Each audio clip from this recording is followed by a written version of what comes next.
안녕하세요. 커피앤톡입니다. 오늘도 와주셔서 감사드리고요. 바로 사연 읽어보겠습니다. 안녕하세요. 저희 엄마가 정말 자주 듣는 채널에 제가 이렇게 사연을 보내게 될 줄은 미처 몰랐어요. 엄마를 통해 처음 알게 되었는데 어느새 저도 애청하는 채널이 되었네요. 정말 많은 사연을 들으면서 속 시원히 욕도 해보고 사연을 보내주신 분께 용기를 주고 싶어 위로의 댓글도 남겨봤는데요. 제 사연을 들으시고 많은 응원과 격려를 부탁드리며 제 얘기 해보도록 하겠습니다. 요즘은 비혼주의인 젊은 사람이 참 많죠.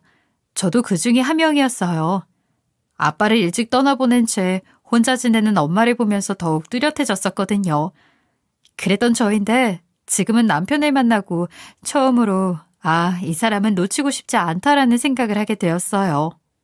그리고 저는 남편에게 추파를 보냈고 남편은 제가 자신을 좋아해주는 그 모습이 너무 예뻐 반하게 되었다고 하더군요. 그렇게 저희의 사랑이 시작되었습니다. 그런데 아무리 사랑하는 사이라고 하더라도 남녀가 만나 연인이 되었을 때보다 결혼을 하고 부부의 연애 매주는 보내는 세월이 훨씬 길잖아요. 그러다 보면 다사다난한 많은 것을 함께 이겨내야 하고요. 그렇다면 그 긴 세월 동안 어떻게 살아야 가치 있는 행복을 함께 느끼는 부부로 살아갈 수 있을까라는 고민을 지금의 남편과 연애한 지 1년 조금 넘었을 때부터 늘 했던 것 같아요. 결혼에 관한 가치관이 남편과 다르지 않아서 가능했던 거겠죠. 양가 부모님 사이에서 결혼 이야기가 오갈 무렵부터는 오랜 세월 함께하면서 남편과 행복하기 위해 무엇을 내가 할 수 있는지, 어떤 아내가 되어야 하는지도 생각하게 되더군요. 보통은 이제 안정적인 삶을 꾸려 행복할 일이 더 많아지겠다는 생각을 하지 부부 사이의 행복에 대한 가치를 고민하고 그렇게 살기 위한 방법에 대해서는 결혼 전에는 고민하지 않는 경우가 더 많잖아요. 그런데 저는 그런 고민이 꼭 필요하다고 생각했고 그 시간이 너무도 즐겁고 소중했어요. 이상적인 부부에 대한 환상 때문이라고 하실 수 있겠지만 저는 정말 순수한 마음이었답니다. 남편과는 2년의 연애 끝으로 소소하지만 너무도 사랑 넘치는 프로포즈를 받고 결혼까지 너무나 자연스럽게 이어지게 되었는데요. 저희는 2년 남짓의 연애 기간 동안 사소한 말다툼 정도는 간혹 있었지만 서로에게 상처가 되는 다툼을 했던 적은 없었기 때문에 저와 남편은 참 잘 맞는 사람인가 보다는 생각을 많이 했어요.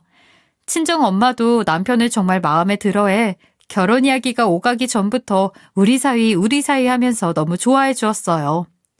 결혼 후에도 남편과 살면서 단 한 번도 큰 위기를 겪었던 적이 없었어요. 그도 그럴 것이 서로를 이해하려고 노력하는 것도 있지만 애초에 서로에 대해 너무 잘 알고 있었고 이 사람은 이런 사람이구나 라고 생각하며 받아들이는 면이 참 많았거든요. 거기다 남편은 집안일 하나도 쉽게 여기거나 당연하다고 느끼지 않는 사람이었어요. 결혼 후 가장 남편에게 서운할 때가 집안일이 뭐가 어렵다고 라는 표현으로 말할 때나 집안일을 쉰다고 표현하는 남편들의 무지함 때문일 때가 많잖아요. 하지만 제 남편은 제가 하는 것이 모든 어려움에 대해 생각해주고 늘 대단하다고 이야기해주고 참 많이 도와주었어요. 이처럼 참 상식적이고 제 말도 귀 기울여 들어주는 배울 점이 많은 사람이 바로 제 남편입니다. 그렇다고 인고 부부만큼 사랑이 가득하고 닭살스러운 스킨십이 많은 건 아니에요. 그런 것 없이도 상대를 이해하는 마음이 저희 부부를 단단하고 견고하게 만들어주었거든요. 어쩌다 하는 부부싸움도 하루가 안 갈 정도로 저희는 대화를 나누는 시간을 일부러라도 만들어서 부부관계가 참 좋아요. 그런데 아무리 그래도 늘 한결같을 수는 없나 보더라고요. 아버님이 건강이 좀 안 좋았는데 결혼한 지 5년쯤 되었을 무렵 돌아가시고 말았어요. 그리고 그 후부터 우리의 부부관계도 삐걱거리기 시작했죠. 아버님이 돌아가신 지는 2년이 채 되지 않았어요. 지금부터 하는 이야기 역시 그 2년이 채 되지 않은 길지 않은 시간 동안 겪은 일입니다. 저희 시어머니는 아버님이 돌아가신 뒤 덩그러니 혼자 남게 되었다며 남편이 없으면 죽을 것처럼 행동했어요. 그렇다고 정말 세상에 미련이 없어 그런가? 살아생전 인꼬 부부셨나 하는 생각을 하실 수 있겠지만 냉정하게 제가 결혼 생활 동안 봐온 모습으로만 판단을 해보자면 인고 부부는 아니셨다고 말하고 싶어요. 저의 시어머니는 제가 본 사람 중 가장 나이 값을 못하는 분입니다. 하고 싶고 먹고 싶고 심지어는 갖고 싶은 것까지 어린애보다 더 많다고 할 정도로 욕심도 많은 분이고요. 어느 정도기에 그렇게 버르장머리 없이 표현하느냐고요? 제 시어머니는 본인 생일뿐 아니라 크리스마스 선물까지 다 챙기려고 드세요. 뭐 그 정도는 귀엽다고 느낄 정도의 수준이고요. 어느 순간부터는 아버님의 기일까지도 선물을 받고 싶어 하셨어요. 그날의 선물의 의미는 먼저 간 사람 생각에 처져 있지 말고 선물을 주면서 생일처럼 보내자였죠. 하지만 선물을 주는 건 저희 부부가 시어머니께 드리는 게 끝이에요. 시어머니는 뭘 준비하냐고요? 저에게 선물을 받을 마음의 준비 정도가 다겠네요. 어머님이 챙기고 싶어하는 사소한 기념일이 체크된 달력만 봐도 정말 머리가 지끈거릴 정도예요. 그런데 더 나아가 시어머니의 욕심은 끝을 모르고 점점 풍선불듯 커져만 갔어요. 더 속이 보이는 건 본인 요구를 핸드폰에 보이도록 해두는 것이라는 거죠. 메신저 프로필에 걸린 어머니의 사진만 달라져도 저는 심장이 철컥 내려앉는 기분이 들었어요. 무건의 압박이었으니까요. 저의 친정엄마 역시 혼자 사는 건 같은 처지지만 시모 때문에 제 엄마 챙기는 건 뒷전이 되기 일쑤였어요. 되려 최근에 혼자가 된 시어머니가 상심이 많이 크실 테니 더 챙겨주라면서 친정엄마는 늘 양보만 했죠. 저는 그런 부분이 점점 더 굳어져 가는 것이 느껴져 너무 속상했어요. 하루는 시어머니가 갑자기 친정엄마 집에 찾아갔어요. 엄마에게 전화가 와 그 소식을 나중에 듣게 되었죠. 그런데 시어머니가 친정엄마 집에 대뜸 찾아가 그 집안을 구석구석 살피고 돌아갔다는 거예요. 안방이며 화장실까지 샅샅이 뒤지고 갔다는데 그런 모습을 보니 괜히 찝찝하다고 제게 말씀하시더라고요. 많이 불편하셨을 테니 당연하다고 뭐 때문에 찾아가셨던 건지 제가 확인해 보겠다고 말했어요. 그런데 제가 친정엄마의 집에 찾아간 연유에 대해 묻지 않아도 곧 알 수 있었어요. 왜냐면 친정엄마네 집을 탐색하고 온 다음 날부터 자기가 원하는 것을 당당히 요구해 오기 시작했거든요. 시어머니는 저를 시댁으로 부르셨어요. 할 이야기가 있다면서 말이에요.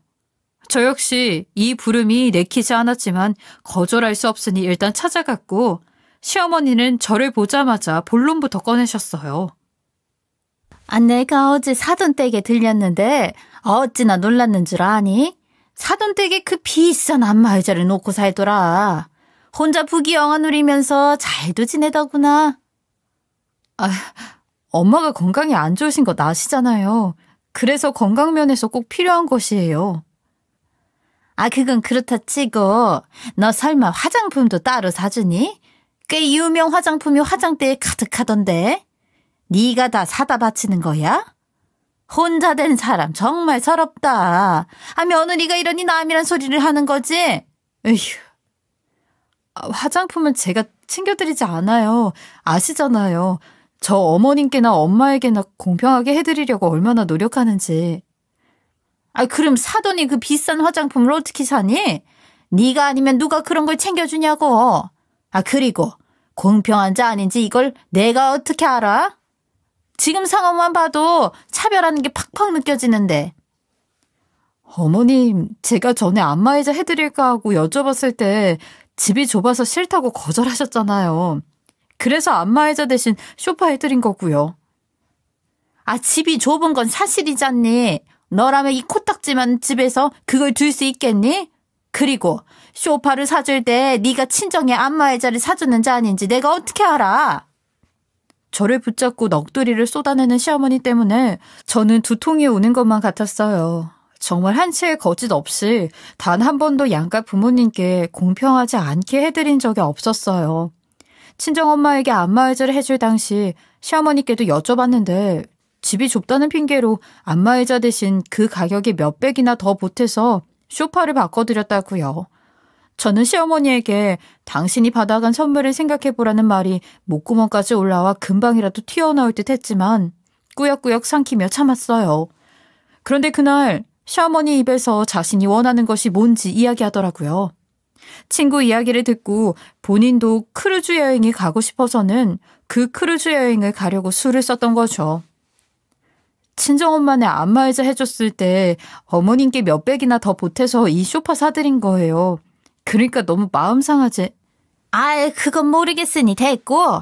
친구가 이번에 크루즈 여행을 간다더구나. 이 집의 안마의자는 너무 공간 차지해서 가지고 싶어도 못 갔는데 그냥 이번 기회에 나도 여행 좀 보내주렴. 초호화 여행으로 말이야. 안마의자 대신 여행 보내주는 걸로 하면 되잖니.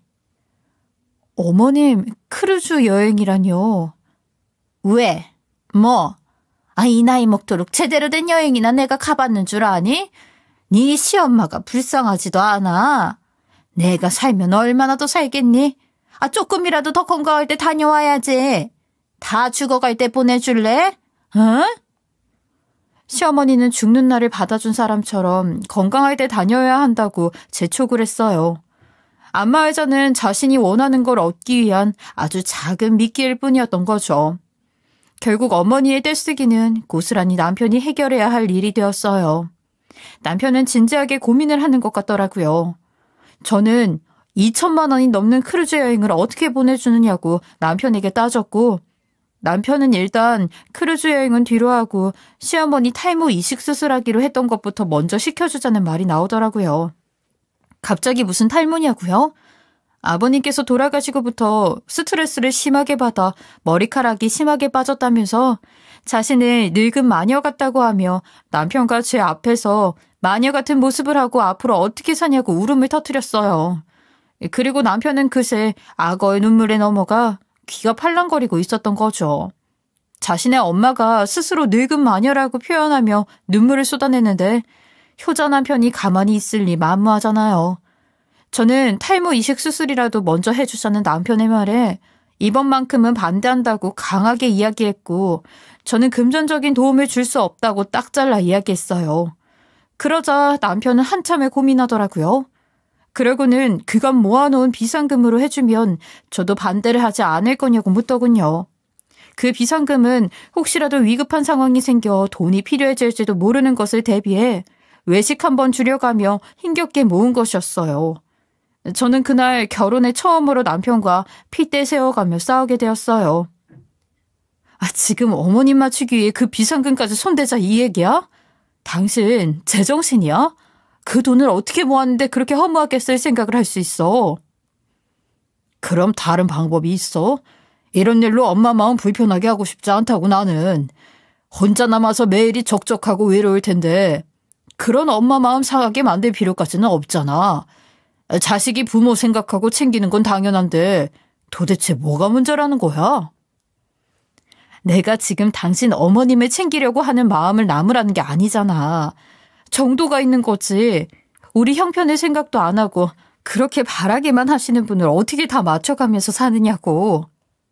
그럼 자식이라고 나 하나 있는데 엄마가 나 아니면 누구한테 바라겠어. 당신 그럼 여태 우리 엄마한테 해주는 걸 아까워하기라도 한 거야? 우리 형편이 그 정도로 나쁜 것도 아닌데 왜 오버하고 난리야? 결국 저희는 한동안 화해도 없이 냉랭한 분위기로 지내게 되었어요. 이미 멀어진 마음의 거리가 잘 좁혀지지는 않더라고요. 그렇게 남편과 오해만 남긴 채 지낸 지 열흘 정도 지났을 때 엄마 옆집에 살던 친한 이모에게 저녁 때 전화가 왔어요. 엄마가 얼마 전 병원에 갔었다면서 말이에요. 엄마가 병원에 다녀온 후의 상황이 궁금하다면서 엄마에게 직접 물어보고 싶었지만 통 연락하기가 쉽지 않다며 제게 연락을 주신 거라고요. 그런데 저는 엄마가 큰 병원에서 검진을 받고 왔던 사실 자체를 이모를 통해 처음 듣게 된 것이었어요. 저는 아직 엄마를 통해 소식을 듣지 못했다고 엄마에게 여쭤본 후 연락드리라고 하겠다고 말한 뒤 전화통화를 마쳤어요. 저는 엄마가 제게 알리지 않았다는 것을 알고 느낌이 좋지 않았어요. 왜냐면 엄마 성격에 말하지 않고 있었다는 건 심각한 문제일지 모른다는 걸 짐작할 수 있었으니까요. 저는 불안한 마음에 새벽 늦게 엄마를 찾아가게 되었어요. 친정엄마를 찾아가서 왜 검진받은 것을 이야기하지 않았냐고, 검진 결과가 나왔냐, 어떻다고 하더냐 캐물었죠. 그리고 엄마의 상태는 정말 좋지 못했어요. 물컵 하나 들기도 힘겨울 정도로 어깨가 아픈 상태더라고요. 저는 속상한 마음에 엄마에게 왜 아프면 아프다고 이야기하지 않았냐고 화를 내버렸어요. 엄마는 그런 저의 손을 잡으시더니 자신이 아픈 것이 제게 부담이 되진 않을까 염려되는 마음에 진통제로 견뎌보라고 한 것이라고 미안하다고 되려 말씀하시더라고요. 잠도 제대로 못 자서 괴로울 정도면서 제 눈치까지 살피고 계셨다는 게 너무도 죄송스러웠어요. 그래서 더욱 모두에게 화를 내게 되더라고요. 이렇게 아프면 이야기를 해야지. 내가 자식이 돼서 엄마를 살피지 못했다는 게 얼마나 죄책감이 드는 줄 알아? 자식이 불효를 저지르는 기분을 주고 싶었던 거야? 제발 좀 무슨 일이 있으면 나한테 터놓고 얘기를 하라고. 얘가 왜 화를 내고 그래? 엄마가 미안해, 응? 우리 딸이 얼마나 엄마한테 효자인데 그런 마음 느끼지 마. 병원에서 뭐라는데 이 정도면 수술해야 하는 거 아니야? 안 그래도 병원에서 수술을 권하기는 하더라고. 오래 달고 살긴 했으니까 망가질 때가 됐나 봐. 그럴 줄 알았어. 엄마는 아무 걱정하지 말고 수술만 잘 되게 준비하고 계셔. 앞으로는 절대 숨기지 말고. 병원에 내가 연락해서 수술 날짜랑 입원 일정 잡을 테니까 내가 정말 엄마 때문에 못 살아.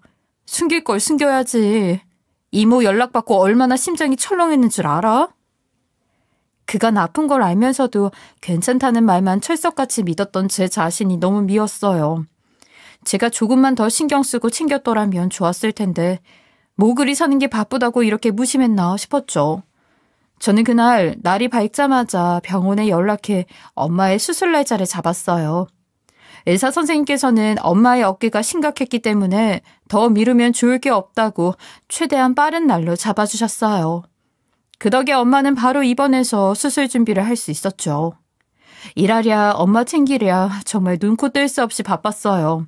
남편에게도 엄마의 상태를 이야기했고 진심으로 친정엄마를 걱정해주는 남편의 마음에 쌓였던 안 좋은 감정들이 조금은 누그러졌죠. 그리고 시어머니에게 이 소식을 남편이 저 대신 이야기해 줬어요. 시어머니께서 친정엄마를 챙기는 동안 또 부르거나 연락해서 제가 신경 쓸 일을 만들지 않겠다고 말이에요. 그런데 아무리 남이라도 엄마의 입원 소식을 전해 들었음에도 시어머니는 안부 연락 한 통 없더라고요. 아버님이 돌아가시기 전 시모가 맹장수술을 하게 된 적이 있었어요. 그때 제가 직장에 일이 꼬여 지방에 내려가 있었던 터라 병문안을 가지 못했었는데 그때 제가 가보지 않았다는 걸 이렇게 그대로 갚는 건가 싶었어요. 참 마음 쓰는 게 좋지 못한 건 여전하더군요. 저는 그런 시어머니를 뒤로 한 채 엄마를 챙기는 것에만 온 정성을 쏟았어요. 엄마의 수술은 다행히 잘 되었어요. 그런데 수술하고 며칠 뒤 처음으로 시어머니에게 문자가 하나 오더라고요. 문자의 내용은 뻔했습니다. 하지만 저는 그 문자를 본 순간 손에 쥐고 있던 핸드폰을 집어 던지고 싶을 정도로 짜증이 솟구쳤어요. 크루즈 여행 상품을 비교해 놓은 링크 하나가 딸랑 와 있었거든요. 그것뿐이었다면 참고 넘겼을 거예요. 하지만 제 시어머니는 도를 모르는 사람이었죠. 그 문자를 보낸 다음 날부터는 반협박에 가까운 문자들이 수시로 날라오기 시작했거든요. 어떤 내용이었기에 그러냐고요? 자신의 연락을 무시하지 말고 무슨 말이라도 하라며 싸가지 없는 것이라고 욕을 하기도 했고 자신이 골랐으니까 상품 결제하면 바로 말하라는 시답지 않은 말들이었어요. 시어머니를 보면 마른 논에 물 대기라는 말이 딱 맞았어요. 붓고 또 채우고 채워도 계속 갈라지는 것 같다고 느꼈으니까요. 사랑하는 남자의 부모기에 참 잘해주고 싶었고 그만큼 노력했는데 그런 마음을 알아주는 것이 아닌 계산적이고 자신의 실속만 챙기려는 시어머니를 이렇게 표현하는 것 자체가 버릇 없다는 것 알지만 시어머니를 비유하기 딱 좋은 속담은 그것 하나였어요. 알아갈수록 정이 붙는 것이 가족인데 시어머니를 알아갈수록 남는 것은 실망뿐이니. 하지만 거기서 끝나지 않았어요. 엄마를 간호하느라 며칠 동안 제대로 쉬지를 못해 지쳐 한숨 돌리기 위해 병실 밖 복도에 배치되어 있는 의자에 앉아서 꾸벅꾸벅 졸고 있었는데 그 새벽에 병원으로 시어머니가 찾아왔습니다. 남이 그 모습을 봤다면 빚쟁이가 쫓아왔나 싶었을 거예요. 시어머니의 눈에는 아파서 누워있는 사람의 안부는 이미 없었어요. 그저 자신이 원하는 것을 어떻게 해서든 쟁취하는 것만이 목적이었죠. 시어머니는 문자로 보낸 카드 결제를 하라면서 보채더라고요.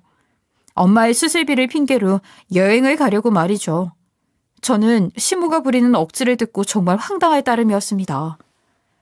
문자로 보낸 카드 결제. 지금 당장 내가 보내는 앞에서 결제해. 어서. 어머니, 지금 이 새벽에 그 결제 때문에 여기까지 찾아오신 거예요? 그럼 네가 내 문자는 다 무시하는데 어떡하니? 그러게 내가 연락을 했으면 답장을 보내야 할 거 아니야. 내가 이렇게 여기까지 와서 말을 해야겠니? 잔말 말고 어서 결제해. 저 그럴 돈 없어요. 죄송하지만 그건 제가 해드릴 수 없는 거네요. 밤이 늦었으니까 얼른 돌아가세요. 아니, 돈 없다면서 네 친정엄마 수술은 무슨 돈으로 했니? 나랑 말장난이라도 하고 싶은 거야? 네 엄마랑 시엄마인 나를 지금 돈 몇 푼으로 차별하는 거야? 어머님, 목소리 좀 낮추세요. 여기 병원이에요. 이 새벽에 공공시설에서 뭐 하시는 거예요, 정말? 왜? 창피하니? 그럼 얼른 결제해. 결제한 거 확인만 되면 돌아갈 테니까. 시어머니는 결제만 하면 돌아가겠다면서 불리한 상황을 이용하려고 들었어요. 저는 더는 참을 수 없었고 시어머니에게 당신 소원 들어주다가 이제 우리가 망에 자빠질 것 같다고 이야기했어요. 아픈 사람이 그래도 먼저이지 않냐며 비상금도 다 꺼냈어서 이제 돈 한 푼 없다고 털어놨어요.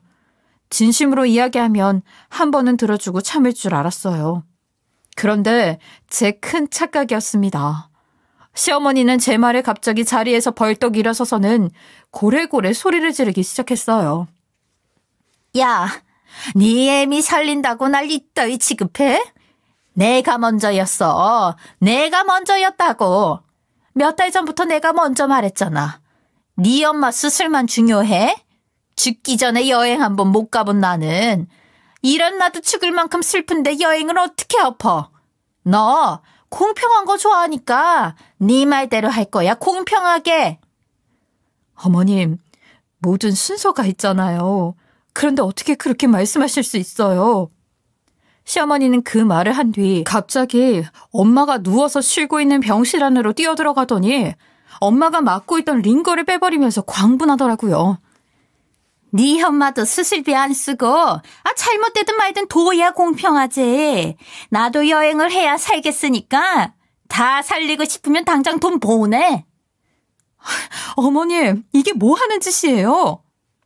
네가 여행을 안 보내주면 나는 죽은 사람처럼 사는 거니까 네 엄마도 그렇게 되는 게 마땅해.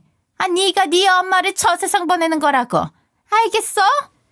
자신이 원하는 여행을 보내주지 않는다고 친정엄마도 저 세상 가야 마땅하다며 막말을 퍼붓더라고요.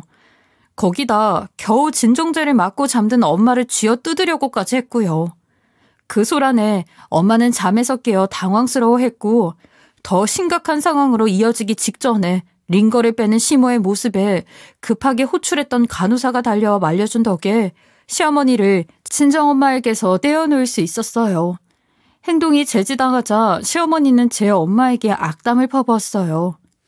차라리 저 세상을 가지 돈만 드는 수술을 한다면서 말이에요. 그 순간 저도 눈이 뒤집혀 시모의 머리채를 쥐고 흔들었습니다. 진짜 공평한 걸 따지자면 당신이 누린 것부터 없애주자는 생각이 머릿속을 가득 채워버렸거든요. 저는 시모에게 그간 당신한테 간 선물 중 하나라도 엄마한테 챙겨준 적도 없다고 대들었어요. 너무 당연하잖아요. 엄마는 제게 바란 적 없는 그 모든 것들을 시모는 늘 바랬고 어떻게 해서든 가져갔으니까요. 그런데 그런 시어머니 입에서 공평이라는 단어가 나오고 제 엄마까지 해코지를 하는 것을 가만히 보고만 있을 자식이 어디 있겠어요. 저는 한참을 시어머니의 머리칼을 쥔 채 놓지 않았죠. 나중에 제 손가락에 한 뭉치의 머리칼이 잡혀 있더라고요. 시어머니는 제 손에 있는 머리카락 뭉치를 보더니 어쩔 거냐고 소리를 치기에 저도 어차피 이것도 다 저랑 남편 돈으로 한 것이니 다 내놓으라고 악을 질러버렸어요. 시어머니는 얼마 전 이식받은 머리카락이 빠지자 미칠 듯이 날뛰었어요. 앙숙이 따로 없었죠. 어떻게 알고 왔는지 뒤늦게 남편이 찾아왔고 그제서야 시어머니와 저를 떼어놓을 수 있었어요. 저는 더는 이 꼴을 보고 살 수 없었기 때문에 남편에게도 이 자리에서 바로 결정하라고 소리쳤어요. 더 미룰 것도 없겠네. 우리 가족 다 모여있으니까 말이야. 이 자리에서 딱 결정해. 내 마음은 정했으니 당신도 이제 확실히 노선을 정하라고.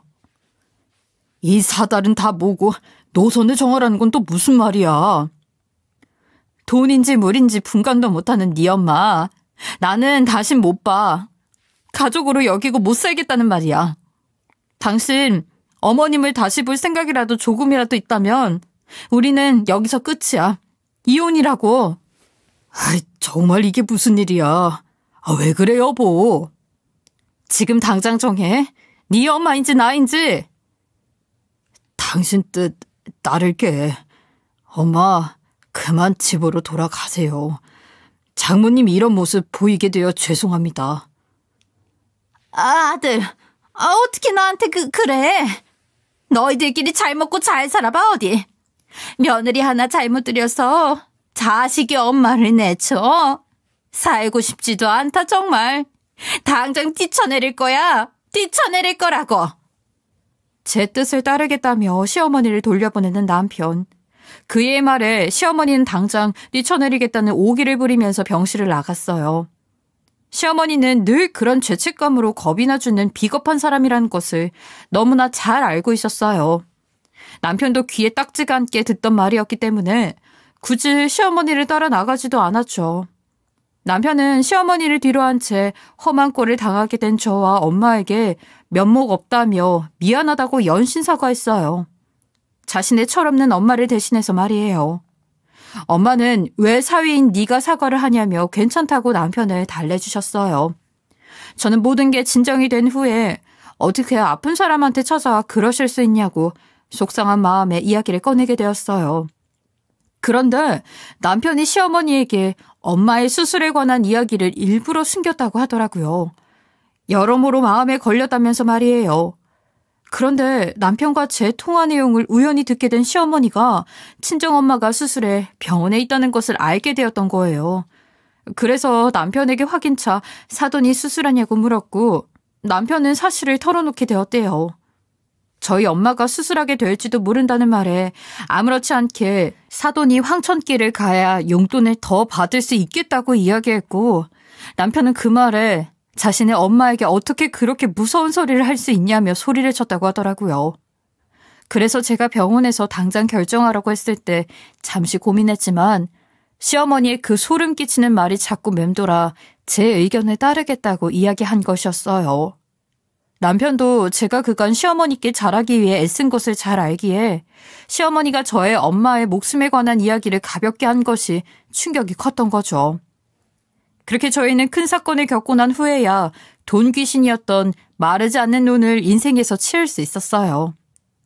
남편과 상의 끝에 시어머니에게 매달 드렸던 용돈도 끊어버렸어요. 시아버지께서 시어머니 앞으로 남겨주신 돈으로 알아서 쓰고 살게 말이에요. 그 후로 한동안 시어머니는 남편에게 매일같이 연락해 죽는 소리를 해댔어요. 자식의 동정심이라도 얻고 싶었는지 아프다는 연락을 그렇게 많이 하더라고요. 하지만 남편은 저와의 약속을 지키기 위해 생각보다 냉철했어요. 아프시면 가지고 계신 돈으로 병원도 가시고 약도 지어 드시라고 말이에요. 시어머니는 아프다는 핑계가 통하지 않자 남편을 불효자 취급하며 모욕하기 시작했어요. 낳아준 부모에게 어떻게 그럴 수가 있느냐고 말이에요. 하지만 남편은 흔들리지 않았습니다. 그런 시어머니에게 사랑으로 키워주신 것은 감사하지만 이제는 자신과 저를 돈 넣을 구멍 정도로밖에 생각하지 않는다는 것을 너무 잘 알게 되었으니 어쩔 수 없다고요. 그래도 그간 자신과 저 덕에 호의호식하며 원하시는 것을 얻으면서 지내지 않으셨냐고. 그러니 이제라도 혼자 살아가는 법을 배워보라고 말이에요. 그렇게 여러 번 남편에게 거절당하고 나니 그 다음은 당연히 저에게 연락이 왔죠. 자신이 잘못했다면서 그래도 명색이 자신이 저의 시어머니인데 시어머니가 가난하게 사는 것을 바라지는 않지 않냐면서요. 저는 그런 시어머니에게 돈을 보고 시어머니로 모셨던 것이 아니니 괜찮다고. 이참에 인생 공부를 좀 하면서 경험해 보시는 게 큰 도움이 될 거라고 다시는 연락하지 말라고 말한 뒤 연락을 끊어버렸어요. 시어머니는 저와 남편에게 다 거절당한 뒤 저의 친정엄마에게도 꽤 여러 번 연락을 했더라고요. 그런데 저희 엄마 앞에선 자존심을 버리지 못했는지 모욕하느라 바빴어요. 자신의 욕심으로 모든 일이 벌어졌다는 생각은 못한 채 자신을 밀어내고 자식들 돈을 다 차지하니 좋냐고 비꼬기도 하고 자기 덕에 그 돈들을 친정엄마가 받게 되었으니 자신도 그에 맞는 대가가 있어야 하는 것 아니냐며 저희에게 받은 용돈을 자기에게 나눠주는 것이 맞다고 우겼대요. 그 사실을 알게 된 남편이 다시는 시어머니가 친정엄마에게 연락하지 못하도록 단속했고 그 후로 시어머니는 더는 자신의 아집으로 되는 것은 없다는 것을 알게 되었는지 엄마에게도 연락하지 않았다고 해요.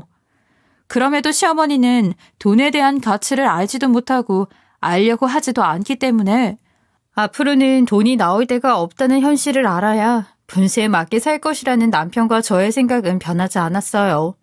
그래서 저는 시어머니에게 도움을 주지 않았어요. 참 다행인 것은 시어머니도 저와 남편에게 손 벌리지 않았고요. 아무리 미워도 가족이라고 어쩔 수 없이 시어머니의 소식이 제 귀에까지 들리긴 하더라고요. 소문에는 그렇게 아껴 쓰는 짠순이 할머니가 따로 없다고 하더라고요. 옷도 예전에는 자신이 좋아하는 브랜드 옷이 아니면 입지 않았는데 지금은 시장에서 파는 옷이 가장 가성비 좋고 편하다고 시장표 옷만 고집하신대요. 더는 흥청망청 물 쓰듯 돈을 써대던 시어머니의 모습은 더는 찾아볼 수 없다고 하더라고요. 참 주변에 도움이 없으니 그렇게 한순간에 사람의 씀씀이가 바뀌네요. 스트레스로 머리카락이 빠져 자신이 늙은 마녀 같다던 시어머니. 괜히 자신의 눈에 스스로가 늙은 마녀로 보이는 것이 아니었던 거죠. 허영심과 욕심의 거울에 비친 자신이 꼭 마녀처럼 보였던 것 아닐까요? 마음을 그렇게 치졸하게밖에 쓰지 못하니 얼굴도 마음 따라 변해가는 것이었겠죠. 아낌을 알고 베푸는 마음을 큰 경험을 통해 배웠으니 부디 노년에 제 얼굴이 시어머니처럼 변하지 않았으면 좋겠네요.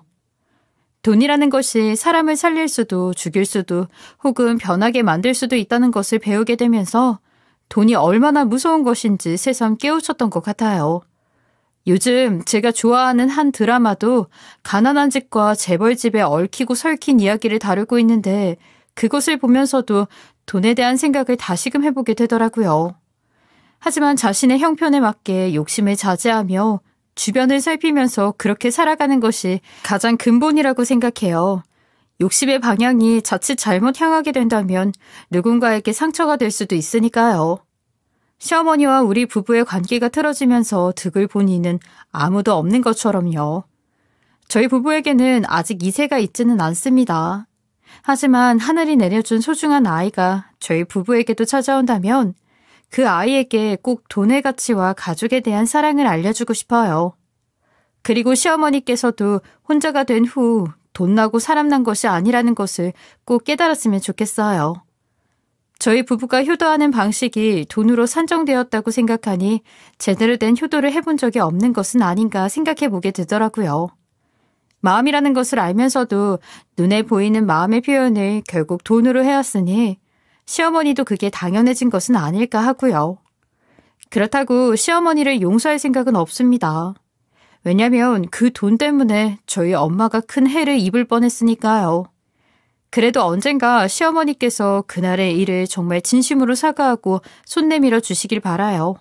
그 일은 평생 잊을 수 없는 제게는 너무도 끔찍한 일로 기억될 테니까요. 시어머니 대신 저를 선택하게 된 것이 어쩌면 남편에게는 큰 시련을 안겨준 것일 수도 있겠다는 생각을 했었습니다. 하지만 되려 남편은 제게 고맙다고 하더라고요. 자신도 자기의 엄마가 점점 변해가는 모습을 보는 것이 어느 순간부터는 버거워졌다면서요. 그래도 곁에 있어줄 수 없는 자신이 해줄 수 있는 것은 그런 엄마의 비위를 맞춰주는 것이라고 생각했다면서요. 하지만 시어머니와 거리를 두게 된 이 일을 통해 정말 잘못된 것이라는 것을 알았다고 했어요. 아마 시어머니와 그때 관계를 정리하지 않았다면 아마 어쩌면 경제적인 부분에서 큰 어려움을 느끼고 있었을지 몰라요. 시어머니가 바라는 것은 점점 더 도가 지나쳐졌을 테니까요.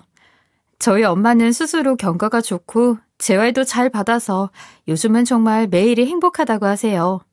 귀에 딱지가 앉을 정도로 돈보다 건강이다 라는 말을 많이 하시죠. 그러면서 저와 남편에게 젊어서 고생하는 것도 좋지만 어디까지나 다 이 험한 세상과 부딪히며 열심히 살기 위함이니 언제나 건강을 가장 우선시해야 한다고 이야기해 주세요. 그리고 일주일에 한 번씩 꼭 함께 시간을 보내요. 저와 남편이 생각하는 효도는 잘 챙겨드리는 것인데 그것이 변하진 않았어요. 하지만 돈을 쓰는 것이 아닌 시간을 쓰는 거죠. 틈날 때 안부 연락과 함께 나누는 식사로 말이에요. 친정엄마도 이제야 내 자식이 날 잘 챙겨주는 것 같다며 마음이 가득 찬 느낌이라고 하세요. 가족이라는 울타리 속에서 가장 필요한 것은 돈도 명예도 권력도 아닌 함께하는 시간, 함께 나누는 마음이었어요. 제 사연을 들어주신 분 모두 사랑하는 가족들과 꽃길만 걸으시길 소망합니다. 감사합니다. 지금까지 커피앤톡이었습니다. 오늘도 끝까지 함께 해주셔서 감사하고요. 다음 영상으로 또 찾아뵙겠습니다.